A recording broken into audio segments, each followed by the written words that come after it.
ఎందుకు వచ్చింది?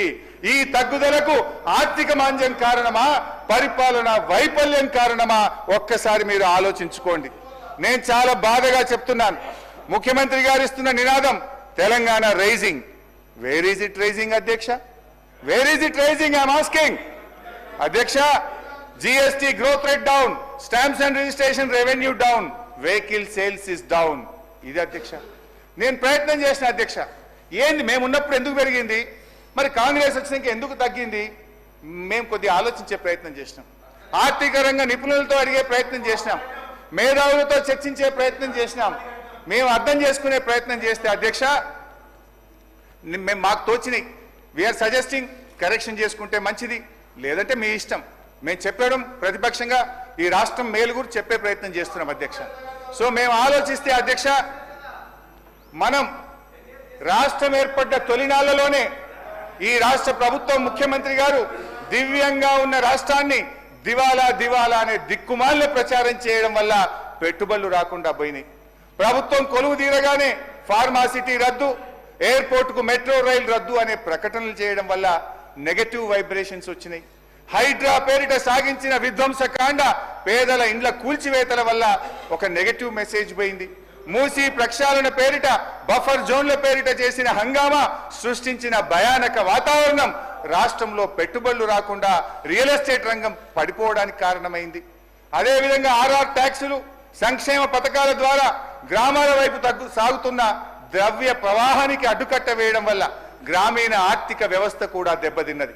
రైతు బంధు ఇవ్వకపోవడం, పంటల కొనుగోలు పూర్తిగా చేయకపోవడం, పింఛన్లు పెంచకపోవడం, కేసీఆర్ గారు ఇచ్చే పెన్షన్లలో కూడా 2 నెలలు కోత పెట్టడం, నీళ్లివ్వక పంటలు ఎండగొట్టడం, చెరువుల్లో చేప పిల్లలు వదలకపోవడం, గొర్రెల పంపిణీ నిలిపివేయడం, గ్రామ పంచాయతీలకు నిధులు ఇవ్వకపోవడం, ఉద్యోగులకు PRC DAలు చెల్లించకపోవడం, రియల్ ఎస్టేట్ కుప్పకూలడం, ఇలాంటి కారణాల వల్ల ప్రజల కొనుగోలు శక్తి తగ్గుతూ ఈ రాష్ట్రం యొక్క ఆర్థిక మాంద్యం వైపు అడుగులు పడతా ఉన్నాయి అధ్యక్ష.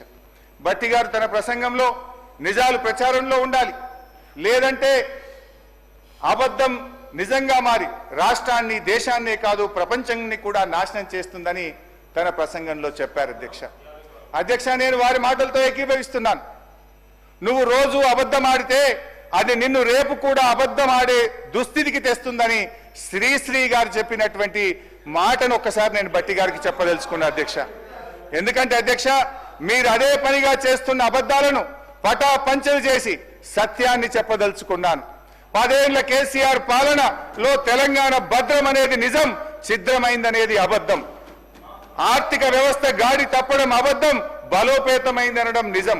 10 ఏళ్ల పాలనలో ఆర్థిక అరాచకత్వం అన్నది అబద్ధం, ఆర్థిక స్థిరత్వం సాధించిందన్నది అసలు నిజం. దివాలా తీసిందన్నది అబద్ధం, దివ్యంగా ఉన్నదన్నది నిజం. కేసీఆర్ గారు సంపద పెంచింది నిజం, ప్రజలకు పంచింది నిజం. 2013-14లో 4,50,000 ఉన్న GSDP 9.5 ఏళ్లలో 15 లక్షల కోట్లకు పెరిగింది. ఇది అక్షర సత్యం. మా పాలనలో 12% ఉన్న GSDP వృద్ధి రేటు కాంగ్రెస్ ఏడాది పాలనలో 10% తగ్గింది. 1,24,000 కోట్లున్న తలసరి ఆదాయం 3,56,000 కోట్లకు పెరిగింది. ఇది మీరు కూడా ఒప్పుకొని చెప్పుతున్న సత్యం అధ్యక్ష. మా పాలనలో 12.4% ఉన్న తలసరి ఆదాయ వృద్ధి రేటు మీ ఏడాది పాలనలో 9.6% తగ్గింది.